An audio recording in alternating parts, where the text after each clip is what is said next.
Okay, hello. I am trying to get to the beginning of my...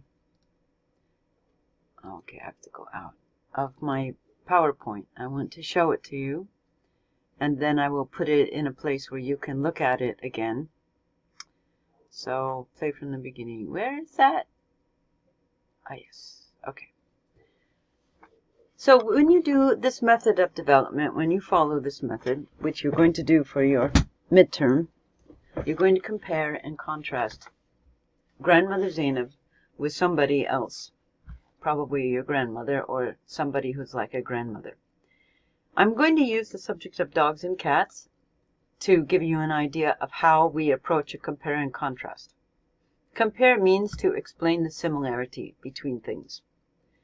To contrast is to talk about their differences. So then that brings me to the question of which one do you do? It has a lot to do with the prompt.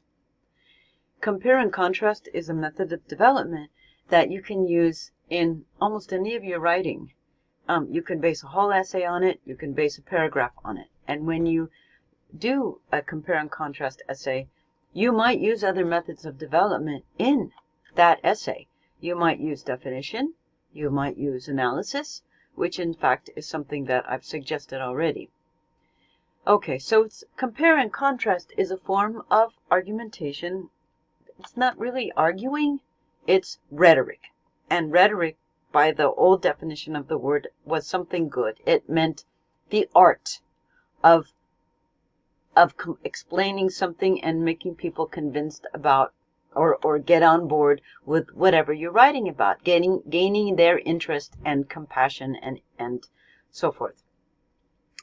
Okay, so comparison and contrast is used in all kinds of writing. It's even used in creative writing. The formula is tricky. It can be used, as I said, in an essay or an entire paragraph. And how do you get there? Well, you need to make lists. You can start with a Venn diagram, which is one way, probably something that you did in elementary school, where you put the differences on the outside part that's not overlapping and the similarities in the middle. And then you will decide which of the three types you want to use. And as a matter of fact, I mentioned the similarities to differences, but I am not going to show those to you in this PowerPoint because I feel that it's too confusing. My preference is for the point by point, but whole to whole is fine. There's nothing wrong with it. Similarities to differences, you can read up on it on your own, and it's self-explanatory. You start with the similarities and you move to the differences, which in fact is what you would do if you talked about similarities in the introductory paragraph and then focused on differences in your main body paragraphs. So you could actually combine more than one of these. You could do number 2 and number 3, or you could do number 3 and number 1. It's up to you. Okay, the whole-to-whole or block strategy. It works better in an essay than it does for a master's thesis. I know because I did that myself and I had to rewrite my master's thesis. In the whole-to-whole, you talk all about one and then you talk all about another. And you make sure that the main argument addresses the prompt. So here's an example for introduction for an essay that focuses on the contrast that respond to a prompt that asks, which is a better pet, a cat or a dog? All right, you can still show similarities, but make sure your thesis and supporting paragraphs hammer out the differences because it's asking for them. Which is a better pet, a cat or a dog? So it's really asking for differences. And I wrote an example paragraph for that. So all the part in yellow is about similarities. The red or orange is about differences. Here's the similarities, and it's a great hook. Cats and dogs are both great pets, which is why people seem to love both with equal passion. Some households have cats and dogs, and the animals learn to get along, sometimes becoming friends. Both cats and dogs offer companionship to humans in the form of play, cuddling, and sensitivity, and both types of pets present difficulties and responsibilities. When in babyhood, both pets need more human care than as they move into adulthood.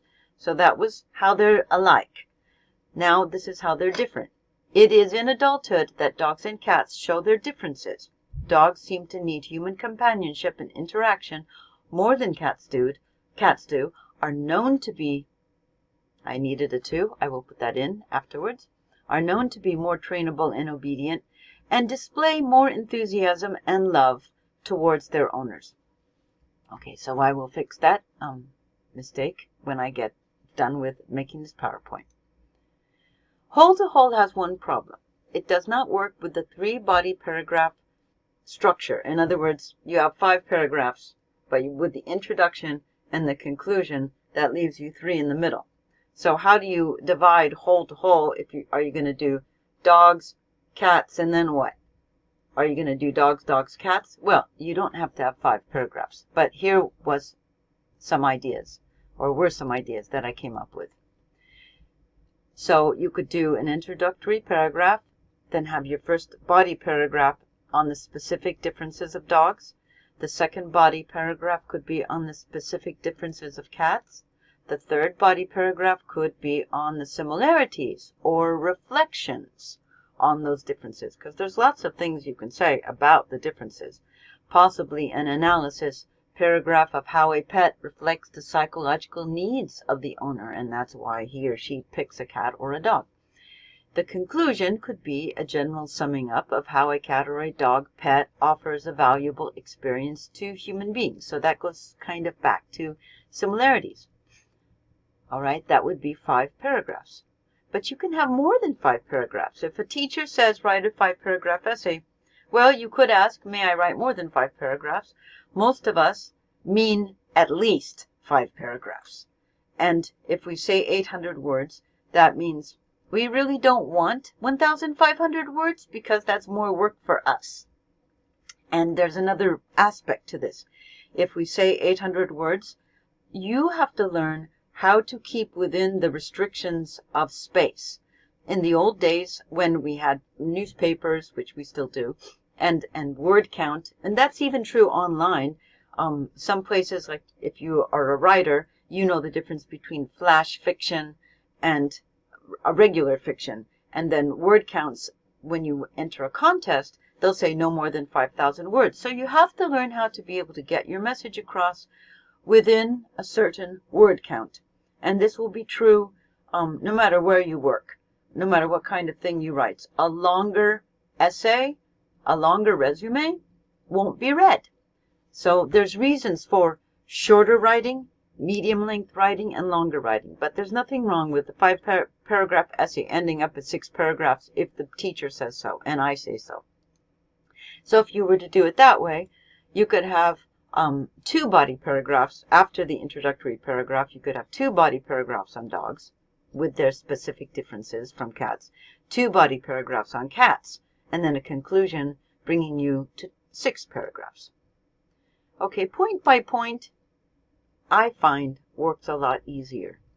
In this method, the introduction is the same, but the body paragraphs break down differently, each one talking about dogs and cats in each paragraph in terms of the point mentioned.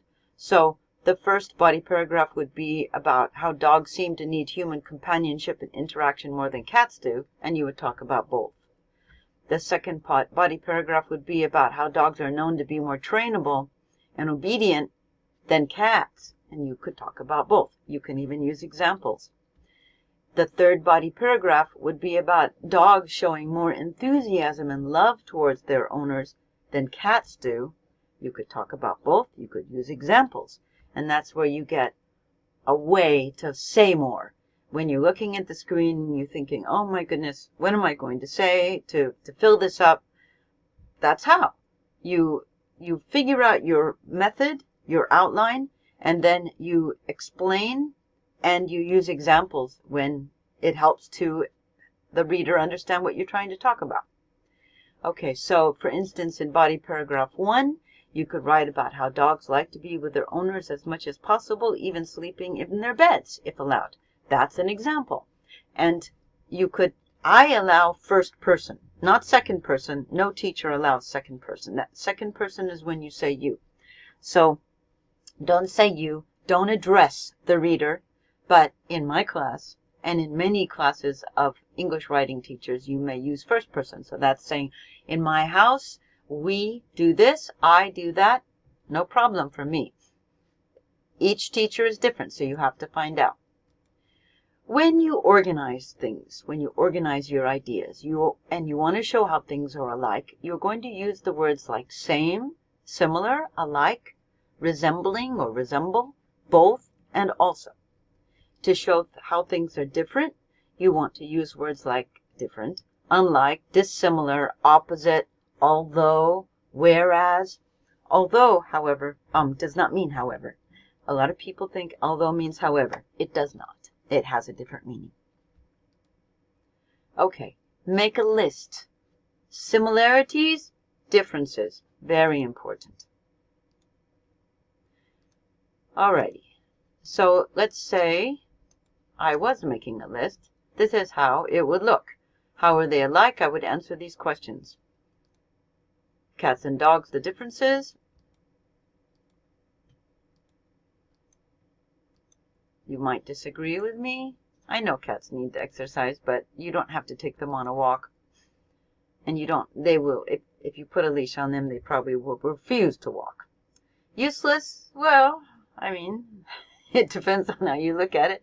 I love cats, but people will argue that dogs can do things for you. All right. Finding your thesis. So if you don't write lists, it will be hard for you to even strategize the way you approach this.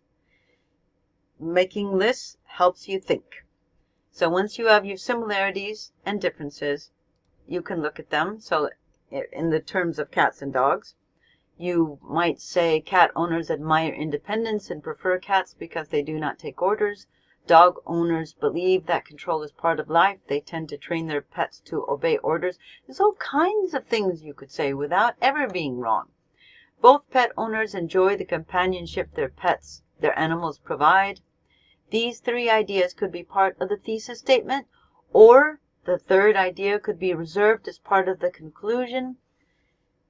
And that's where, when you make these lists and you write your midterm, I will say that you can get feedback.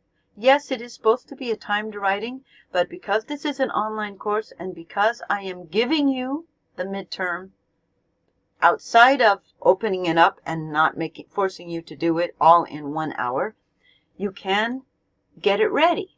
And because I'm allowing you to get it ready, you could even get a tutor's feedback to say whether you have appropriately responded to the prompt. The thesis statement of a comparison-contrast paper should contain an idea or claim that unites the discussion of the two subjects being compared. So you're going to mention the subjects. So if you're talking about the two grandmothers, you're going to mention them. In this case, I'm talking about cats and dogs. So one's choice of pets has a lot to do with one's self-image. That would work, although I haven't mentioned cats and dogs. It would be stronger if I mentioned cats and dogs in it. Your thesis should deliver on the expectation it creates. So a thesis that says something like one's choice of pets has a lot to do with one's self-image would create a reader expectation of an essay that shows similarities between a pet and its owner. So remember that.